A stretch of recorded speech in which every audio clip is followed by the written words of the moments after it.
Alors bonjour à vous, ici David Laroche de la série Wake Up Calls, votre réveil matin pour vous secouer et créer une vie inspirante. La semaine sur l'action, comme je vous le disais, aujourd'hui on aborde la procrastination. Le pire ennemi de l'action, c'est-à-dire en gros, c'est voir sa vie là-bas et passer à l'action par là-bas. C'est vivre à l'opposé de ce qui nourrit notre vie. La procrastination, c'est la source, selon moi, de l'échec et du malheur pour la plupart des gens. Parce que vous n'êtes pas cohérent et en congruence avec ce qui vous inspire. Alors maintenant, pourquoi procrastine-t-on? Même si généralement, trouver les raisons et les causes, c'est pas intéressant, là ça va vous aider parce que vous allez pouvoir, pour chacun des pourquoi, avoir des réponses et mettre en place des actions. Première raison pour laquelle les gens procrastinent parfois, c'est que des fois simplement ils sont même pas au bon endroit. C'est-à-dire qu'ils comprennent pas pourquoi ils n'arrivent pas à faire telle chose, un mémoire, faire ça. Parce que c'est même pas leurs objectifs, c'est même pas leur pourquoi. C'est-à-dire que la procrastination des fois elle est naturelle parce que vous ne devez pas faire les choses. Il y a plein de choses qu'en fait j'ai eu du mal à faire, que j'arrivais pas à faire parce que j'ai réalisé qu'en fait je n'aimais pas ça et que je n'étais pas fait pour ça. On n'est pas fait pour faire les choses qu'on n'aime pas. Il faut lâcher ce mythe comme quoi les gens disent oui mais on n'est pas toujours là pour faire les choses qu'on aime. Et pourquoi on serait pas là pour faire les choses qu'on aime? Bien entendu, pour arriver à créer une vie et faire les choses qu'on aime, ça passe et souvent par le fait de faire des choses qu'on aime moins. Mais à terme, pourquoi on devrait vivre une vie où il y a plein de choses qu'on n'aime pas? C'est un fantasme. C'est un fantasme que les gens se racontent. C'est des excuses que les gens se racontent pour se justifier qu'ils n'ont pas la vie qu'ils veulent. Si peut-être vous avez du mal à faire un truc, c'est des fois parce que vous devez juste pas le faire.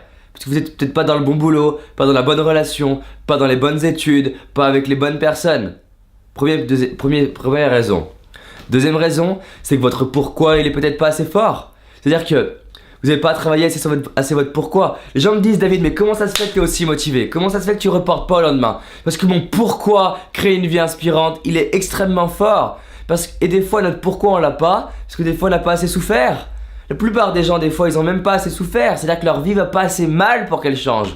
Il a fallu que je descende, que je sois malade, que je culpabilise, que je sois triste, que je pleure de ne pas arriver à changer, que j'étais timide pour décider de dire stop, j'en ai marre et je crée une vie inspirante. Il faut que des fois les gens aient un cancer pour qu'ils changent leur vie, il faut que des fois qu'il y ait une rupture pour qu'ils changent leur vie. Et moi je trouve que c'est une bonne nouvelle des fois, c'est la baffe qu'il faut. Alors soit on attend la baffe, soit on se dit ok, pourquoi je veux changer? Pourquoi je veux changer? Pourquoi je veux changer? Pourquoi c'est important pour mon couple? Pourquoi c'est important pour mes finances? Pourquoi c'est important pour ma vie à long terme? Pourquoi c'est important pour les prochaines générations? Deux, savoir un pourquoi fort des fois, la raison pour laquelle les gens ne passent pas à l'action. Ok? 3. Ils mettre en place des actions qui sont trop grandes. Je vous dis oui, rêvez grand, comme je vous disais. Mais si l'action est trop grande, c'est un petit peu comme se dire un jour je rêve d'être maître nageur et de se donner comme action de se jeter dans la piscine alors que je n'ai jamais nagé. Ça ne marche pas. Option 1, vous allez jamais y aller. Option 2, vous allez vous traumatiser. Ce qui marche, c'est mettre en place des premières petites actions. Et on va le voir dans les vidéos suivantes par rapport à la méthode Kaizen, la méthode des petits pas. Donc, action trop grande, ça sert à rien. Si vous n'arrivez pas à passer à l'action, vous prenez l'action, vous la découpez en petites actions et vous mettez en place une action plus petite. Ça, c'est la troisième raison pour laquelle les gens ne passent pas à l'action. La quatrième raison, c'est la peur. Ils ont peur. Et ils n'apprennent pas à gérer leur peur. La peur, c'est un ingrédient extraordinaire. Justement, pour arriver à savoir ce que je dois faire. Mais je dois apprendre à gérer mes émotions et à transformer.